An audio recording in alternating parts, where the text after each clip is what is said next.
Bienvenue à ces magazines Réflexion des rédactions qui a l'honneur de recevoir pour vous les journalistes qui évoluent dans la ville de Matadi. Comme je l'ai toujours dit, c'est un cadre de concertation des journalistes. Avant l'annonce des thématiques qu'on va devoir exploiter, place au casting. À ma gauche, je suis avec Roger Missamou.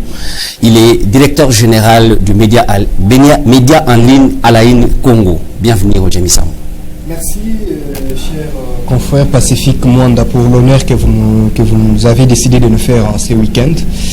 Je crois que nous aurons un bon débat, de manière à ce que nous puissions apporter nos analyses au terme des sujets qui sont sur la table pour bien sûr aider la population qui va nous suivre. Merci.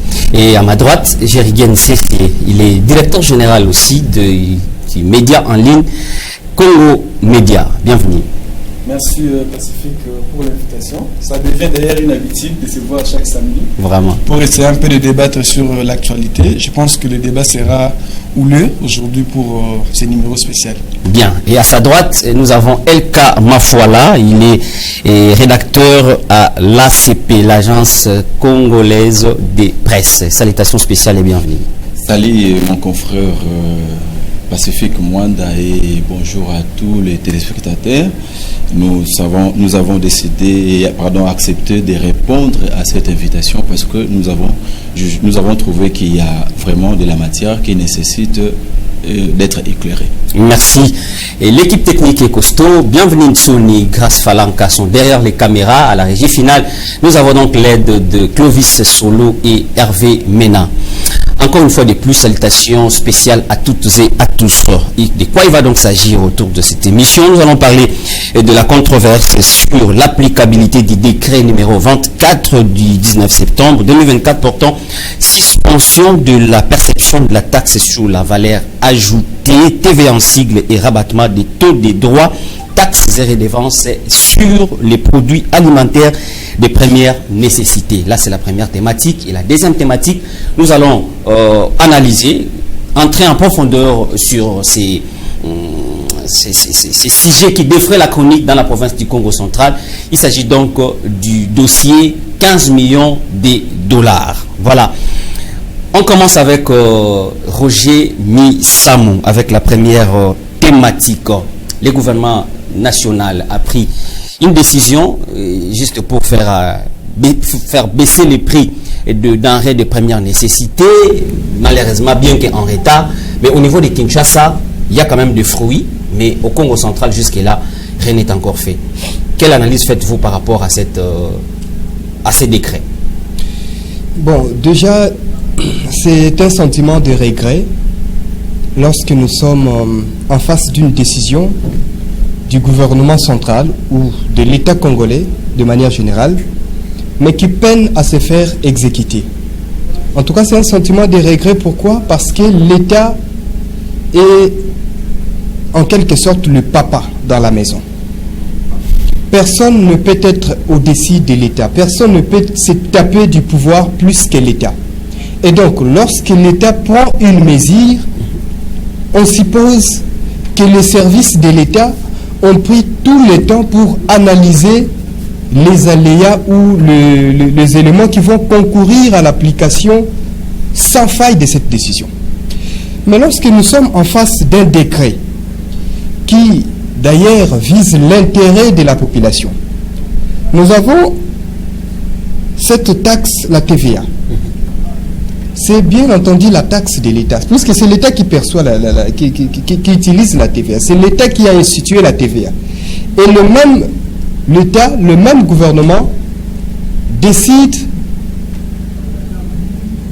de suspendre pour alléger les charges de la population. Puisque le gouvernement a constaté qu'il y a des soucis avec le panier de la ménagère parce que les conditions de vie sont de plus en plus difficiles. Et donc le gouvernement a pensé à des mesures pour essayer un peu d'alléger les charges de la population. Et dans ces mesures-là, le gouvernement va décider de suspendre la TVA.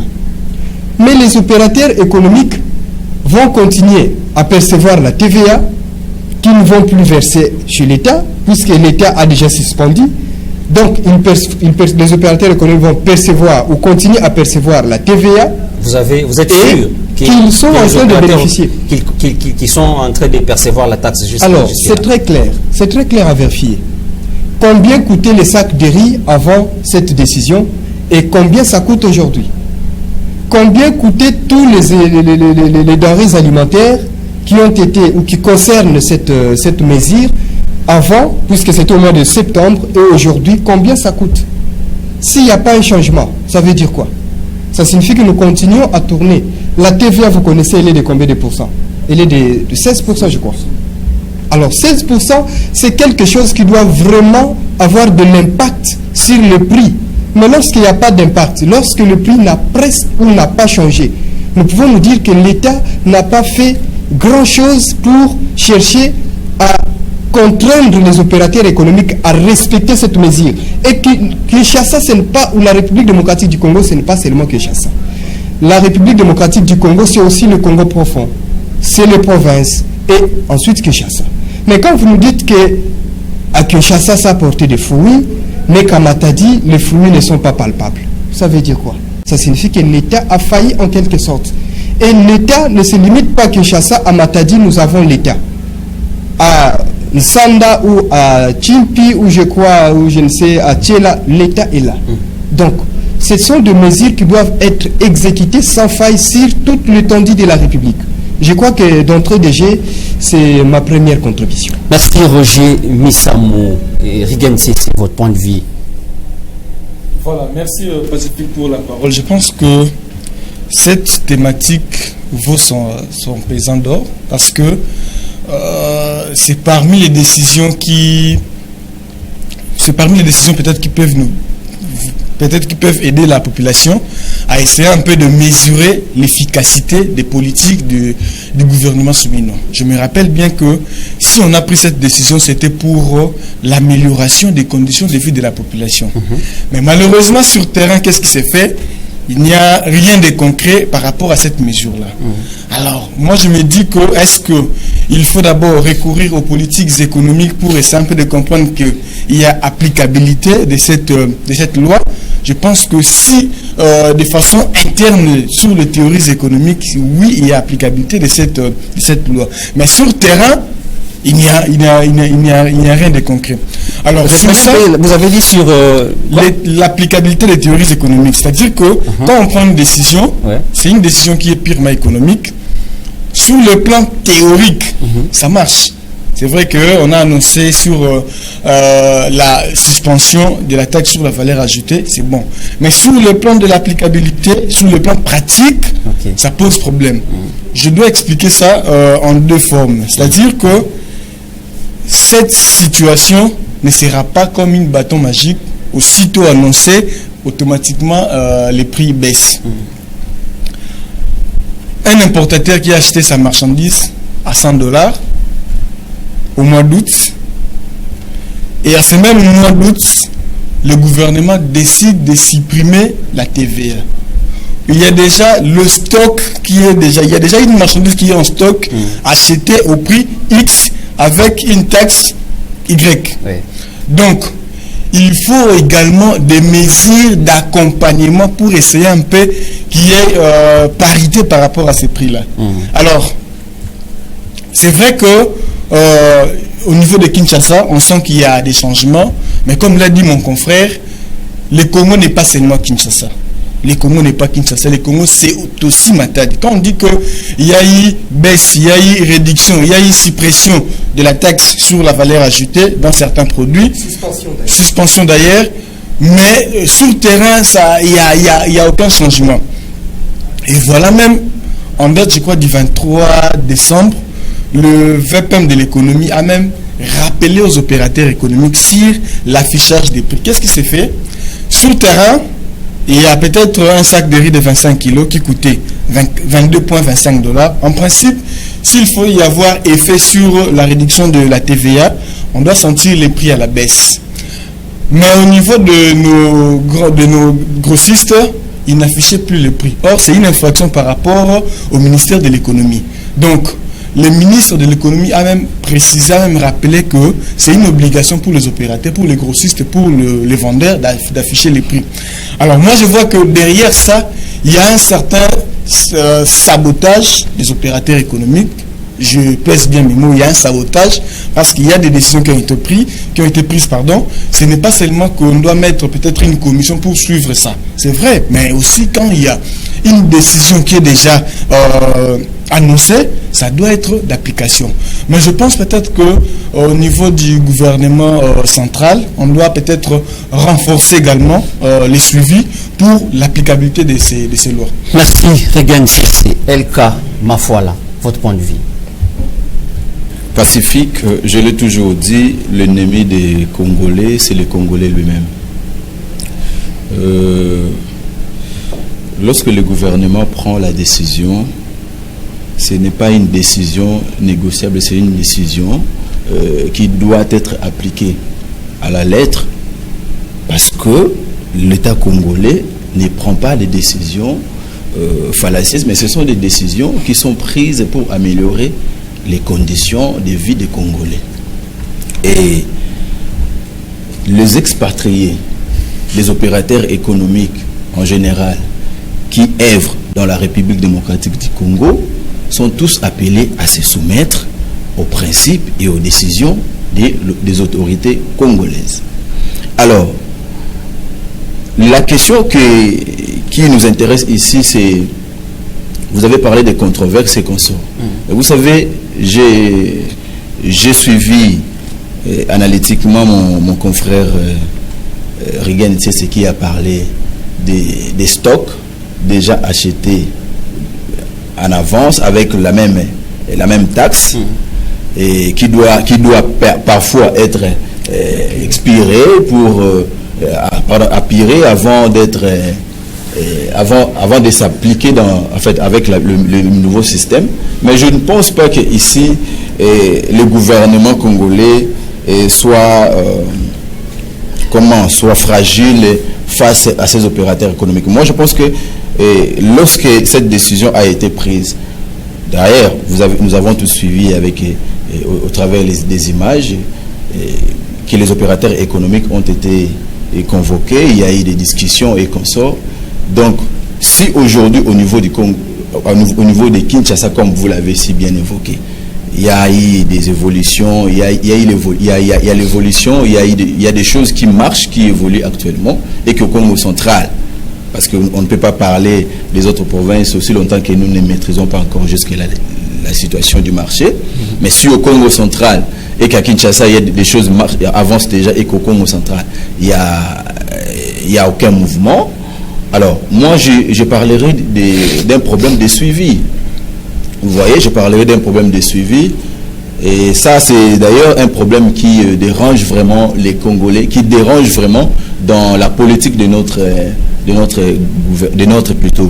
l'État. Et si, quand vous prenez les décisions, il faudrait prendre toutes les mesures nécessaires, surtout à ce qui concerne le suivi. Je ne peux pas accepter, moi personnellement, de zapper le pouvoir d'une autorité de l'État aussi longtemps que c'est une décision. C'est une décision qui est prise, non pas seulement pour moi, mais pour les biens communs. Vous comprenez? Donc, ce système de décision, ce système de zapper le pouvoir de l'État, moi je pense que c'est ici l'occasion pour le gouvernement congolais de renforcer encore son autorité. Je pense le gouvernement congolais doit beaucoup plus travailler pour restaurer l'autorité de l'État. Merci bien. Roger Missamo, je reviens vers vous. Le 9 décembre, parce que Regan Sissé vient de nous parler de mesures d'accompagnement. Le décret a été signé au mois de juin. Et le 9 décembre, le VPM de l'économie, Daniel Mukoko Samba, a réuni tous les grossistes dans son cabinet de travail à Kinshasa. Il y a même une communication qui a été faite par rapport à ça. Les représentants de ces grossistes ont fait une déclaration disant qu'ils ont eu 3 mois. En fait, on leur avait donné 3 mois pour appuyer, soit pour écouler la marchandise qu'ils avaient avant. Mais 19, S'il faut attendre jusqu'au mois de janvier pour qu'on sente des retombées, ici je suis dans la ville-province de Kinshasa, est-ce c'est la passivité du ministère de l'économie ou sinon du gouvernement central de façon générale? Oui, sans doute. L'État a tous les pouvoirs, mais c'est un pouvoir qu'il ne semble pas mettre à profit. Je prenais au départ l'exemple d'un papa dans une maison qui dit à ses enfants que désormais, à partir d'aujourd'hui, à 18h, tous les enfants, vous devez vous retrouver dans la maison. Ça signifie que ce même papa doit maintenant veiller sur ça. S'il sera au travail, il instruit madame, à partir de 18h, il faut me faire les rapports. C'est ça. Et ces opérateurs économiques avaient été suffisamment sensibilisés. Même la première ministre est intervenue une fois sur ça. Oui. On a posé à la première ministre, est-ce que vous êtes contente en tant que femme de voir les femmes aller au marché et revenir avec une partie, au lieu d'acheter tout un poulet? Et la première ministre a dit que non, on ne va pas changer les choses par bâton magique. C'est un processus que nous avons déjà lancé. Nous sommes en train de sensibiliser les opérateurs économiques et dans quelques mois, les mesures que nous sommes en train de prendre vont entrer en vigueur. Donc ça signifie que l'État congolais n'a pas fait du tout usage de son pouvoir. Ce qui est vrai, ce n'est pas aussi à minimiser. Les opérateurs économiques se sont tapés un grand pouvoir dans ce pays, puisqu'ils tiennent presque entre leurs mains l'économie du pays. Et ce qui fait que lorsqu'il y a une décision à prendre, on ne va pas avec eux de manière brutale. On commence par le mettre autour de la table de négociation, on leur pose le problème, on étudie les bénéfices, puisque la plus grande préoccupation se pose au niveau du bénéfice. Moi, je suis en train de faire du commerce, qu'est-ce que je gagne et qu'est-ce que l'État gagne? L'État, c'est le défenseur du peuple, c'est le défenseur de la population. Lorsque l'État initie un projet, par exemple, d'allègement des prix, ça signifie que l'État, dans sa conscience, ne voit que l'intérêt de la population. Mais en retour, les opérateurs économiques, eux, ne voient que le bénéfice. Ils vont voir, est-ce que nous avons toujours les bénéfices? Bon, si vous nous demandez de baisser les prix, en retour, peut-être qu'il faut suspendre la TVA de manière à ce que nous aussi, de notre côté, on garde notre bénéfice. L'État dit, ok, allons comme ça. Mais on arrive au moment de mettre en exécution la décision. Les opérateurs économiques adhèrent. Depuis très longtemps, ça a toujours été comme ça. Je crois que même l'année passée, on a eu à discuter avec vous sur ces mêmes problèmes. Le gouvernement va prendre une mesure. Non, nous sommes en période de festivités. On va alléger un peu le panier de la ménagère. On va suspendre la TVA. Mais les opérateurs économiques continuent à percevoir la TVA et ils bouffaient la TVA. Donc, sur les étiquettes, on n'affiche plus la TVA.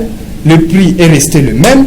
Ça signifie qu'ils ont la TVA avec eux, mais cette TVA ne va pas aller dans la caisse de l'État. Ils vont maintenant gagner et les bénéfices et la TVA qui devrait revenir à l'État, mais Bazouyango. C'est ça, donc l'État doit agir en responsable. Lorsque vous prenez une mesure sans suivre cette mesure, alors ça ne vaut rien de prendre cette mesure. Avant de prendre une mesure, il faut déjà étudier les conditions d'applicabilité, puisque vous savez qu'il y aura des couacs à ce niveau. Et qu'est-ce qu'il faut faire pour contourner cette difficulté? C'est à ce niveau-là que notre gouvernement doit travailler. Je crois que pour ce processus, ici, il n'y a pas vraiment de réussite à 100%, mais pour des décisions à venir, il faut que le gouvernement, dans tous les secteurs, puisse vraiment étudier les mesures d'applicabilité de toutes les décisions qui seront prises pour l'intérêt de la population. Merci. Rien que c'est les ministres, les vice-premiers ministres en charge de l'économie avaient même promis qu'il y aura des sanctions. Les opérateurs économiques qui ne vont pas s'incliner à cette décision, ils seront sanctionnés. Mais jusque-là, les opérateurs économiques sont en train de bafouer l'ordre du gouvernement, mais en tout cas, ils ne sont pas inquiétés. Donc Roger Missamou a raison. Voilà, je pense que ici au Congo, il ne manque pas une réglementation. Ce qui manque, c'est peut-être l'applicabilité de ces lois-là. En termes de sanctions, on doit d'abord saluer, moi je salue le travail que le VPM de l'économie est en train d'abattre, c'est un travail très acharné. Je pense qu'en termes de sanctions, il y a eu des répercussions, je crois, au mois de décembre, où 8 chambres froides qui ont été saisies parce qu'ils vendaient en détail. Donc des chambres froides détenues par des expatriés qui effectuaient des commerces de détail. Non, là c'est voilà, là c'est un autre aspect. Ici ça c'est toujours c'est pas par rapport au décret. C'est toujours dans la même démarche, c'est-à-dire que il y a des efforts qui sont en cours au niveau de la vie structurelle de l'économie, mais ces efforts-là ne sont pas vraiment appuyés aussi par d'autres secteurs. Je prends par exemple au niveau des expatriés qui nous rendent vraiment la tâche un peu difficile, étant donné que, comme l'a dit Roger Missam, ils occupent vraiment ils détiennent vraiment une grande part du marché de l'économie congolaise.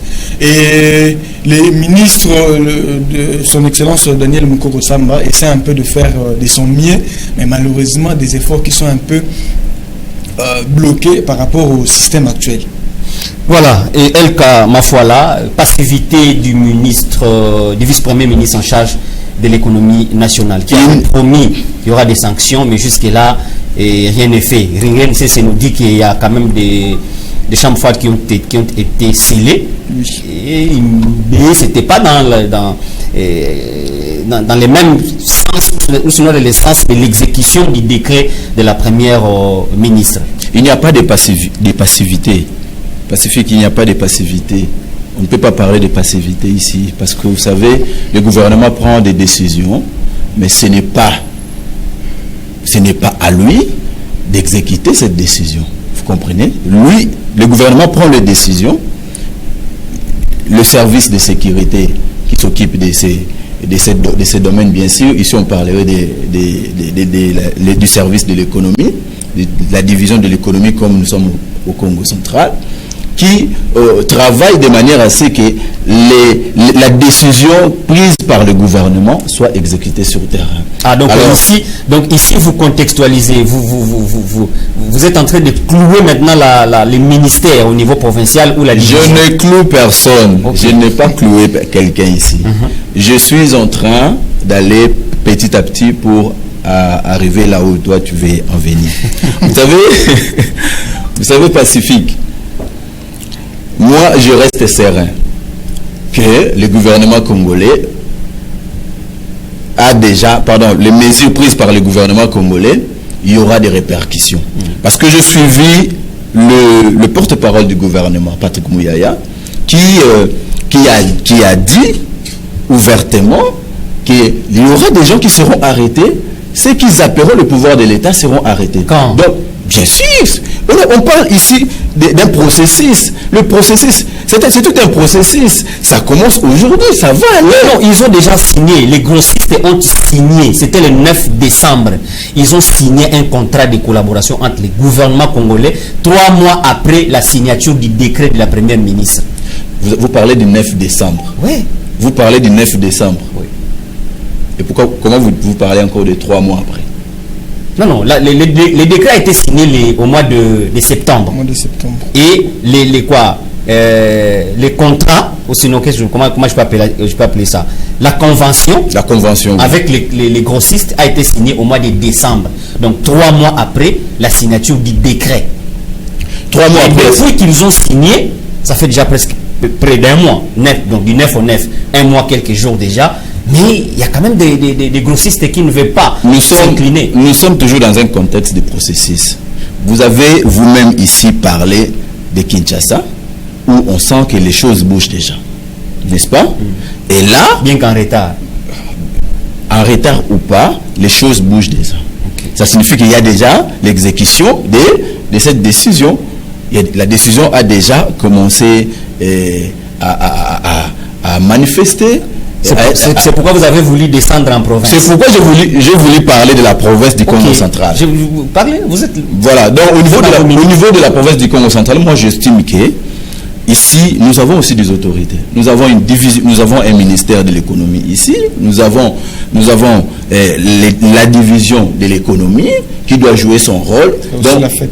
Il y a aussi la FEC qui doit jouer son rôle, qui doit sensibiliser les opérateurs économiques, qui doit faire ceci, cela. Donc, on ne peut pas porter on peut pas prendre toute la charge et faire porter ça à une seule personne. Donc, c'est tout un processus. Si la partie A a déjà commencé à exécuter, il faudrait aller jusqu'à la partie Z pour arriver à un bon aboutissement. Merci. Roger Moussa, vous partagez les mêmes avis que El Kamafoala. Bon, pour conclure, je pense que la responsabilité est totale du côté de l'État, puisque c'est l'État qui a les bras et les jambes pour se déplacer et aller faire exécuter cette décision. Quand je parle de bras, ce sont des services. Okay. Tous ces services sont des services de l'État. Ce sont des services de l'État. Par exemple, en province, nous avons la division provinciale de l'économie, nous avons des inspecteurs qui font le tour du terrain pour s'assurer que les mesures qui ont été prises sont vraiment exécutées.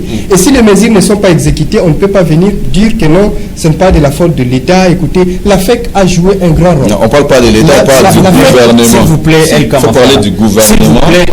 Bon, je ne sais pas la différence que nous allons faire entre le gouvernement et l'État. Moi, je pense que c'est presque la même chose pour ne pas expliquer en termes séparés les détails. La FEC a joué déjà un grand rôle dans la sensibilisation. C'est la FEC qui a amené les opérateurs économiques sur la table de négociation. Ils arrivent là, les opérateurs économiques adhèrent à la décision du gouvernement. Ça, c'est au niveau national. Au niveau national. Lorsqu'il y a une décision qui est au niveau national, on comprend que même les représentations qui sont en province sont d'accord parce que votre patron à Kinshasa a accepté. Et au moment de les appliquer, il ne faut plus dire que non, comme on n'était pas au Congo central, on ne peut pas voir des négociations dans chaque province. Non. On les fait une fois pour toutes à Kinshasa et ça englobe toutes les provinces ou toute la République. Et au moment de les exécuter, il faut les suivre à la lettre, il faut utiliser les services. Vous avez la police, vous avez la division, vous avez tous les services nécessaires pour faire exécuter les mesures. Et donc moi je crois qu'on ne peut pas mettre l'État de côté, on ne peut pas mettre le gouvernement de côté. Chaque ministre dans son secteur, lorsque vous prenez ou une décision a été prise, que ce soit par le président de la République, que ce soit par la première ministre, eh bien le ministre qui a dans ses attributions ce secteur est censé le faire exécuter avec l'appui de ces services, bien entendu, ces services qu'il gère. Donc voilà ce que je peux dire, on ne peut pas mettre l'État de côté, c'est de sa responsabilité. Bien, c'est de sa responsabilité. Et le message est passé. Déjà au Congo central, on a un chef de division, on a un ministre provincial de l'économie, je pense que c'est Joyce, hein? Joyce, oui, si je ne me trahis pas. Donc, monsieur le ministre, prenez toutes les responsabilités en main pour faire appliquer cette décision du gouvernement central. Mais peut-être ça, c'est la dernière question. Pourquoi ça réussit avec le carburant? Une fois annoncé, il y a une baisse automatiquement du carburant. Ah ben, ce n'est pas la même catégorie d'opérateurs économiques. Quand vous êtes dans les produits alimentaires, c'est d'autres catégories d'opérateurs. Ce sont tous des opérateurs économiques, ce n'est pas, bien entendu, la même catégorie. Puisque presque la majorité des opérateurs économiques qui œuvrent dans les domaines pétroliers sont approvisionnés par CEP, je crois. Oui. Et ils ont un système assez plus facile pour suivre l'exécution du prix. En tout cas, de ce côté-là, quand ils prennent une décision, la décision est du tout exécutée et sur l'ensemble du pays. Bien. Ou par zone du pays. Bien. Et ils ne sont pas capricieux, apparemment. Moi, je pense qu'il y a, comme je l'ai dit tantôt, il y a des efforts, mais également il faut voir aussi que l'État congolais a pris l'engagement pour les redevances pétrolières au sein des sociétés pétrolières. Voilà pourquoi il y a cette réussite-là. Parce que l'État congolais a annoncé une baisse, ce qui a été fait également du côté des pétroliers. Ils ont une contrepartie. Voilà pourquoi je peux dire, moi, au niveau des expatriés, il y a anguille sous roche par rapport à cette situation. Parce que, comment est-ce que, malgré la décision, malgré tout ce qu'on a eu à faire comme décision, mais sur le marché, les constats est que les prix ne cessent d'augmenter. Si vous remarquez, même les produits marchés, bien que n'étant pas sur la liste, mais les produits marchés commencent à augmenter. Alors, moi, je me dis peut-être il y a des gens peut-être qui sont derrière pour essayer un peu de saper les pouvoirs ou l'autorité de l'État. Merci. Merci. Alors, nous allons prendre la deuxième thématique. Je commence par vous, El Kamafoala. Si vous avez quelque chose à ajouter par rapport à ce qu'a dit vos deux confrères ici, vous allez peut-être placer un mot, mais on passe directement à la deuxième thématique. Dossier 15 millions de dollars américains. Le gouvernement le gouverneur du Congo central a sollicité un prêt au niveau de l'Assemblée provinciale, et ces prêts, cette autorisation lui a été accordée, donc il est autorisé de contracter une dette dans des banques commerciales pour essayer un peu de faire asseoir sa politique de gestion. Comment avez-vous trouvé cette façon de faire des choses du côté de nos deux institutions de prestige en province? Une démarche tout à fait normale, tout à fait logique. Une démarche tout à fait logique. Je ne trouve pas des contradictions là-dessus, parce que moi je me dis le gouverneur de la province, c'est les garants de la province, c'est quelqu'un qui a intérêt à travailler pour l'intérêt commun de la province du Congo central et tout mettre en place pour que la population du Congo central vive dans des conditions adéquates. Et si aujourd'hui il décide de faire une demande de crédit, moi je trouve pas de contradiction là-dessus, même si ça s'est dit par-ci par-là. Mais moi je me dis, et même lorsque l'Assemblée provinciale accepte ou autorise au gouverneur de la province de s'endetter, c'est tout à fait normal, parce que, comme vous pouvez le constater, d'ailleurs, si l'Assemblée provinciale a accepté, a autorisé au gouverneur du Congo central de s'endetter, c'est justement parce que le gouverneur, parce que l'Assemblée a bien vu que dans, en fait, le crédit demandé a été bien la lettre qui demandait l'autorisation, et les gouverneurs avaient tout expliqué que c'est un crédit certainement qui va faire le travail dans la province du Congo central, notamment l'acquisition des engins pour améliorer la desserte agricole. Donc je trouve que l'Assemblée provinciale a fait le travail qu'il fallait faire en autorisant le gouverneur du Congo central. L'Assemblée provinciale a fait son travail normalement, et comme les règlements intérieurs de cette première institution lui demandent. Là, c'est LK, ma foi là. Roger Missamou, comment avez-vous trouvé cette façon de faire avec les gouverneurs et Grace Bilolo qui sollicite 15 millions de dollars américains pour mieux asseoir sa politique de gestion? C'est une question qui fait couler encre et salive depuis déjà quelques jours, mais je crois que nous devons avant tout dépassionner les débats. On met nos émotions de côté pour réfléchir sans aucune contrainte. Déjà, je pense que contracter un crédit en soi n'est pas un problème. Ou solliciter l'autorisation de l'Assemblée nationale pour contracter un crédit, à l'Assemblée provinciale plutôt, ce n'est pas un problème. C'est tout à fait normal. La loi l'autorise. Mais le niveau ou l'endroit où la question se pose au niveau de la répartition ou de l'utilisation de ces fonds. Puisque beaucoup pensent, tout comme moi, que la construction d'un nouveau bâtiment de l'Assemblée provinciale n'est pas une priorité des priorités. Ça, c'est mon avis personnel que je crois partager avec une très grande partie de la population.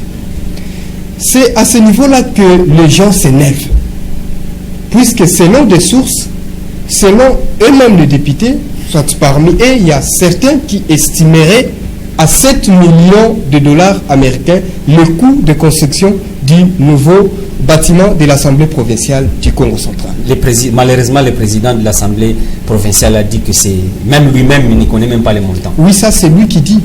Et moi, je prends la source, je dis qu'il y a un de ces députés qui estimerait, puisque je pense que ces députés a connaissance de cette lettre qui avait été lue en plénière. S'il n'était pas en plénière, je crois qu'il a d'autres collègues qui lui ont fait les comptes rendus de la plénière. C'est comme ça que ça se passe dans toutes les assemblées du monde. Que lorsque vous n'êtes pas là, peut-être que son assistant parlementaire était là. Puisque vous allez voir que non, le député tel n'était pas là. Mais peut-être que son assistant parlementaire était là. Son premier collaborateur était peut-être là. Donc je crois que ces informations ne lui échappent pas en tant que député. Alors, la question se pose, comme je l'ai dit, au niveau des priorités. Les bâtiments vont bientôt s'écrouler, les bâtiments présentent des fissures. Est-ce qu'il y a eu une mission technique, par exemple, pilotée par un architecte ou par un vrai technicien, par une entreprise de construction pour nous donner le risque de ces bâtiments ou la durée restante de vie de ces bâtiments? C'est à ce niveau-là que nous devons comprendre qu'il y a priorité ou pas. Si une telle mission n'a pas été effectuée, nous pouvons dire jusque-là qu'il n'y a pas priorité. Mais s'il y a péril en demeure, là nous allons dire qu'il y a priorité. Mais s'il n'y a pas péril en demeure, alors pourquoi se précipiter à construire un bâtiment qui nous coûterait, entre guillemets, aux alentours de 7 millions de dollars, alors que nous avons des priorités vraiment qui touchent la population? Par exemple, nous allons saisir le problème de la vie chère. Nous sommes à Matadi. En réalité, à Matadi, on ne devrait pas manquer à manger parce que nous produisons, même avec la production artisanale, mais nous avons suffisamment de quoi manger à Matadi avec un prix abordable. Vous pouvez aller dans le Congo central profond, par exemple, dans le bas-fleuve, dans l'ex-district du bas-fleuve, on peut vous donner des bananes, des régimes de bananes comme cadeau, mais que vous ne saurez pas ressortir à Matadi. Mais vous le laissez là-bas parce que vous ne savez pas revenir avec, faute de route. Vous comprenez? Alors, je crois que c'est parmi les priorités qu'il fallait cibler pour apporter un offre de soulagement à la population. Comme nous sommes la deuxième année, mais en réalité c'est la première année dans la gestion parce que le budget qu'ils exécutent, l'année passée c'était un budget rectificatif, c'est en 2025 que le gouvernement maintenant s'est doté d'un budget. Je crois que c'est cette année ici que le gouvernement provincial a maintenant le plein pouvoir d'agir, de mettre en place sa politique gouvernementale. Et je crois que pour cette première année, il fallait commencer par les priorités des priorités. Et peut-être la fin de l'année prochaine, après un montage financier bien établi, bien assis, lancer par exemple le projet de construction du nouveau bâtiment de l'Assemblée provinciale, bien entendu avec l'appui des partenaires. Merci Roger Missamou. Et Rigan, l'autre fois vous étiez ici, vous étiez plus du côté technique, parce que vous êtes économiste aussi. Cette fois-ci, j'aimerais que vous soyez journaliste. Ok. Bon, comme je l'ai dit dans mon édito 17 janvier dernier, je l'ai intitulé « Un crédit bien négocié impose une discipline financière. Dans les cas contraires, il constitue un fardeau pour l'emprunteur. » J'ai religieusement suivi les débats sur la question, notamment dans différents forums, par-ci par-là, mais je me dis que si les présidents de l'Assemblée provinciale ne maîtrisent pas l'état des besoins de ces financements, alors je dirais qu'il y a anguille sous roche, il y a quelque chose qui cloche. Parce que déjà, quand vous recevez une correspondance sur la sollicitation d'un crédit ou d'une ligne de crédit auprès d'une banque, il doit y avoir en annexe l'état des besoins ou les défis. C'est-à-dire que même pour la construction, le président a reconnu que dans ces 15 millions, il doit y avoir une part pour la construction d'un nouveau bâtiment de l'Assemblée provinciale. Et le gouverneur n'a pas écrit à une banque. Il a écrit à l'Assemblée parce que vous avez dit pour solliciter, vous devez avoir l'état des besoins. C'est-à-dire, comment ça se passe? Déjà, quand le gouverneur initie une correspondance au niveau de la banque, rassurez-vous qu'il y a un dossier en cours. Il y a un dossier en cours de traitement.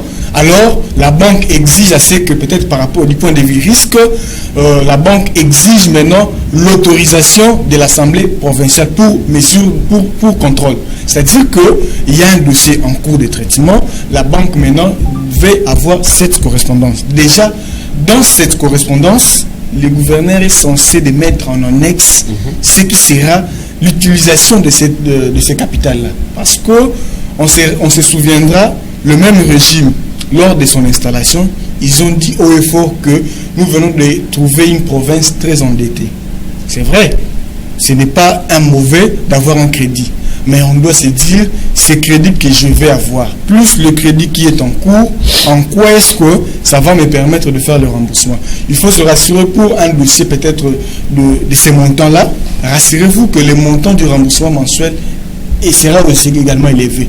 Alors, y compris les dépenses mensuelles que la province dégage, et les charges fixes et le remboursement de ces crédits, il faut se dire, on doit maintenant investir dans un projet porteur. C'est-à-dire, c'est pas mauvais. Moi, je ne suis pas contre qu'un gouverneur puisse bénéficier d'un crédit auprès d'une banque. D'ailleurs, j'encourage cette initiative, cette démarche. Mais il faudrait qu'on ait au moins une explication claire que non, sur le 15 millions que j'aurai, il y a 5 millions pour X, voici les factures proforma, voici les fournisseurs, les montants Y va nous aider pour avoir X, peut-être d'avoir peut-être pour la construction du bâtiment, voici les devis. Là, on se dit que non, c'est un crédit qui est sain. Parce que si le crédit est mal négocié, je vous rassure que c'est la province qui va en pâtir. Bien. LK, ma foi là, c'est dit que c'est aberrant. Le président de l'Assemblée provinciale, qui est l'autorité budgétaire, c'est lui qui donne les moyens au gouverneur. Il ne maîtrise même pas. Il ne maîtrise pas, en fait, la répartition, voilà. Il ne maîtrise pas la clé. Mais il ne veut pas dévoiler. Voilà. Dire qu'il ne maîtrise pas, c'est trop rigoureux. C'est trop rigoureux. Je ne pense pas partager cet avis de Rigen Ntiese. Moi, j'estime que, parce que d'ailleurs, Rigen Ntiese, je ne sais pas s'il était là le jour de cette audience, pendant de cette plénière, les jours de la plénière, je ne sais pas s'il était à l'Assemblée provinciale. Nous tous, nous avions suivi la lecture du président de l'Assemblée provinciale. La lettre n'avait pas parlé de 7 millions, de 8 millions, et même d'ailleurs, moi qui vous parle ici, je suis très étonné. Je suis étonné quand je vois dans les réseaux sociaux, voilà ceci, 7 millions, 8 millions, et la plupart... Mais de là, déjà, on dit que la procédure a été biaisé. Qui a dit ça? Non, ce sont les analyses. L'Assemblée provinciale a violé l'article 64 du règlement intérieur qui stipule qu'on doit remettre ces documents qui doit être débattu au cours de la plénière 48 heures en amont, avant. Ça a été débattu, bien sûr. Non, les députés, ils n'ont pas reçu les documents, ils n'ont pas reçu cette correspondance. La correspondance a été lue au cours de la plénière, mais les députés ne savaient rien du contenu. Bon, là, déjà en amont, ils n'avaient pas ces documents-là avant la lecture. Je sais pas placer Molati parce que je me dis, je ne connais pas la teneur qu'il y a derrière ce dossier. Pourquoi? Parce que est-ce que tout ce que nous sommes en train de suivre là est vrai? Mais moi, j'aimerais beaucoup plus parler par rapport à ce qui vient d'avancer ici. Journaliste de son état, il veut avoir la précision, mais nous avons des autorités bien établies. Nous avons, par exemple, nous avons le conseiller, par exemple, en communication, qui peut avoir les éléments nécessaires concernant ces documents, parce qu'il se charge de la communication et du gouverneur. Il peut l'approcher en tant que journaliste pour avoir des réponses à ces questions. Il a déjà communiqué dans sa page Facebook. Il a déjà dit que c'est un prêt qui va servir pour l'achat des tracteurs. Bien sûr, mais je l'ai dit ici. Je l'ai dit ici. Est-ce que je l'ai dit? Les parachèvements du tronçon routier qui les Songolo, Loé, Loufou, tout ça. Il a déjà communiqué. Je l'ai dit ici. Nous l'avons tous suivi. Est-ce que vous avez vu quelque part où le conseiller en communication a mentionné 7 millions, 8 millions, les montants? Non. Mais ça m'a dit que c'est lui qui a dit ça, c'est un député. Le député est mieux informé que nous. C'est lui qui a dit ça. C'est ça aussi le problème. C'est une matière technique. C'est-à-dire que... Ne l'arrachez pas la parole, s'il vous plaît. Merci beaucoup. Merci de m'avoir protégé. Okay. Mais ça nous dit que c'est un député qui a communiqué ça. N'est-ce pas? Oui. On ne citera peut-être pas les noms de ces députés ici. Il est connu de tous. Non, il est passé par ici, c'est Il est passé par ici, c'est Ali Kouti. Merci beaucoup. Est-ce qu'il était là présent? Il avait même prédit que c'est plus 15 millions, mais c'est 20 millions. Et j'ai reçu un député qui a affirmé que ce n'était plus 15 millions, c'est 20 millions. Si un député, Ali Kouti est mieux informé. Si un député l'a affirmé, moi, je ne peux que me réserver, parce que je me dis, à moins que ce soit une guerre politique, mais moi, en tant que journaliste, je m'intéresse à l'information qu'on m'a communiquée de manière officielle. Je ne peux pas prendre les informations qui sont communiquées par-ci, par-là. Non, je prends l'information. Les députés, c'est une source. Non. Attends, oui, bien sûr. Je ne zappe pas la qualité d'un député, mais je parle ici de la source officielle, comme je parlerai par exemple, la lettre a été lue à l'Assemblée provinciale, nous étions là. Donc comme c'est une lettre officielle, moi je ne peux que prendre en compte la lettre officielle qui a été lue, n'est-ce pas? Je ne peux pas inventer les histoires ici. Non, voilà, on parle de 20 millions, non. Tous les médias de la province du Congo central et même de la République démocratique du Congo a, n'est-ce pas, parlé de 15 millions. Pourquoi les 15 millions? Parce que c'est l'information officielle qui nous avait été communiquée. Merci. On nous fait signe que nous n'avons plus le temps. Faites la conclusion. Merci, j'allais dire ceci.